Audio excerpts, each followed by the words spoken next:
হরে কৃষ্ণ কৃষ্ণ কৃষ্ণ হরে হরে, হরে রাম রাম রাম হরে হরে। তো আমার বাবুসোনা দেখো তেল মেখে মালিশ হচ্ছে, তাই তো? মালিশ হচ্ছে, মাম্মা মালিশ করে দিচ্ছে না? ইস ইস। আর আমাদের এদিকে কি যে বৃষ্টি বন্ধুরা, তোমাদেরকে বলে বোঝাবো না। তো আজকে তো হচ্ছে বৃহস্পতিবার, তো বৃহস্পতিবার দিনে আমি আজকে আমার গোপুসোনা, আজকে আবার হচ্ছে লক্ষ্মীবার, গুরু পূর্ণিমা।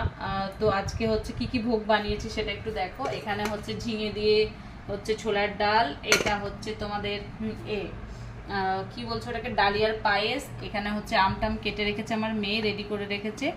আর এখানে দেখো, দাঁড়াও দেখাচ্ছি, ওরে বাবা, তার সঙ্গে হচ্ছে লুচি। যেহেতু আজকে আমরাও সবাই নিরামিষই করবো, আজকে আর লক্ষ্মী খাবো না, এই জন্যই ভেবেছি যে আজকের দিনটা এইভাবে। তার মধ্যে আবার রসগোল্লাও নিয়ে এসছে মেয়ে। তো আজকের আমার মানে প্রভুকে ভোগ নিবেদন করব এটা দিয়ে। তো চলো ওকে স্নান করিয়ে নেই। হরে কৃষ্ণ হরে কৃষ্ণ।